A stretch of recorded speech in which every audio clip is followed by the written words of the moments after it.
Monsieur le Président, Madame la Ministre, ma question porte sur l'expérimentation des salles de drogue à moindre risque, dites salles de shoot. Certaines mesures du projet de loi de modernisation de notre système de santé, qui sera débattu dans notre hémicycle en septembre prochain, auront un impact positif sur la santé des Français, notamment des jeunes, lutte contre le tabagisme, information nutritionnelle sur les produits alimentaires, interdiction du bisphénol A dans les jouets ou encore sanctions contre l'incitation à l'ivresse. Toutefois, la logique de ces propositions entre en contradiction avec l'expérimentation des salles de shoot où les toxicomanes pourront en réalité librement se droguer sous couvert de réduire les risques liés aux injections, virus de l'immunodéficience humaine, hépatite C, contribuant ainsi à les maintenir dans leur dépendance plutôt que d'encourager leur guérison. Dans de nombreuses communes, ce dispositif entraîne des interrogations de la part des élus et des populations très inquiets, tant pour l'impact sanitaire, pour l'ordre public que pour l'image renvoyée aux plus jeunes, alors que des campagnes en ligne ou bien des campagnes de terrain sont menées dans les établissements scolaires et secondaires pour démontrer les dangers des drogues et de la dépendance. Preuve en est que les craintes sont fondées. La salle de shoot parisienne a finalement déménagé avant même sa réalisation au sein de l'hôpital Lariboisière. À Paris ou ailleurs, le problème de fond n'est pas réglé. Quel que soit le lieu d'implantation de la salle, les élus et les forces de l'ordre constatent que la disposition n'aura pour effet que de déplacer des nuisances publiques. L'Académie nationale de médecine s'est prononcée contre le dispositif en 2011 et en 2013. Elle a notamment expliqué que les résultats issus des pays voisins sont contrastés et que les expériences n'ont pas établi un impact sur la consommation des drogues des usagers. Le Conseil national de l'ordre des médecins a également formulé un avis négatif en 2013. Il recommande une évaluation afin d'en mesurer toutes les conséquences et en premier lieu la responsabilité juridique du personnel médical sur place en cas de complications, overdose, ignorance des produits injectés, ainsi que les implications légales qui en résultent.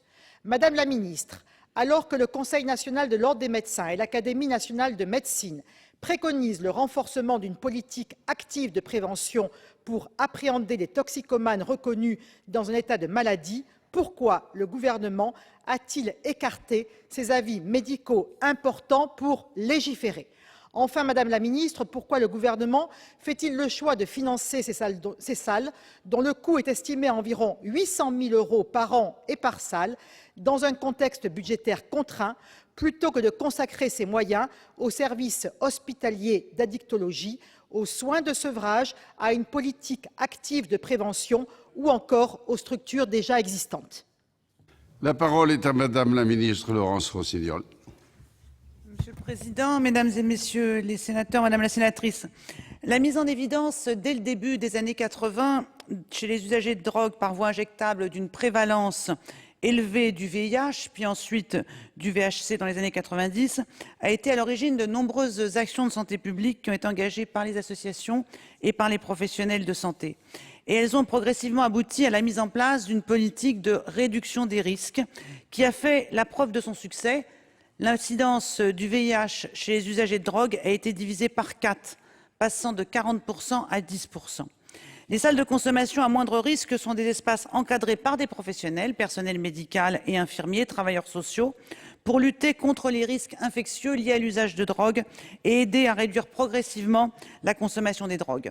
Ces dispositifs existent aujourd'hui dans 9 pays étrangers, principalement aux Pays-Bas, en Allemagne, en Suisse et en Espagne. Et l'expérimentation des salles de consommation à moindre risque a été, en fonction de tous ces éléments, adopté en première lecture à l'Assemblée nationale dans le cadre du projet de loi de modernisation de notre système de santé. Les salles de consommation à moindre risque s'insèrent donc dans un dispositif global de prise en charge des addictions et de réduction des risques et n'ont pas vocation à remplacer les structures d'accueil ou les structures de soins. Elles sont ciblées exclusivement sur l'usage des drogues injectables et ne concernent en rien, par exemple, la consommation de cannabis.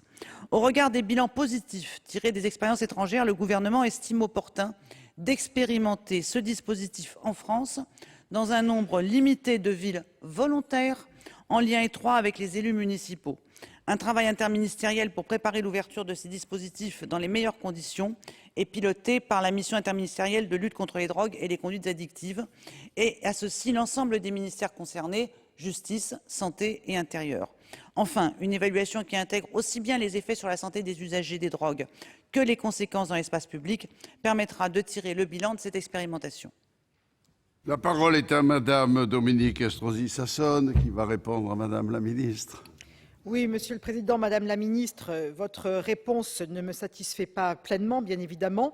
Vous faites référence aux expériences étrangères qui ont été menées sur l'ouverture de ces salles de consommation de drogue à moindre risque. Il faut bien évidemment mettre en avant que les expériences étrangères ont prouvé que ces salles ne peuvent fonctionner que si elles font l'objet d'un consensus total parmi la population, les élus, les professionnels de santé, les autorités judiciaires et de police. Et force est de constater que ce n'est pas forcément le cas, loin d'être le cas, et que bien évidemment dans notre pays, et y compris dans bon nombre de nos communes, ce consensus n'est pas réalisé. On voit bien les inquiétudes qui se développent. Et donc je pense que le débat en témoignera encore lorsque nous aurons ici même le débat sur le projet de loi sur la modernisation de la loi sur la santé publique. Mais je pense que véritablement, il y a mieux à faire. Il faut mieux ajouter sur la prévention que plutôt que de tenter l'expérimentation de ces salles qui, même dans des pays étrangers, aujourd'hui, peuvent être encore revues, revisitées et ne sont pas pleinement satisfaisantes.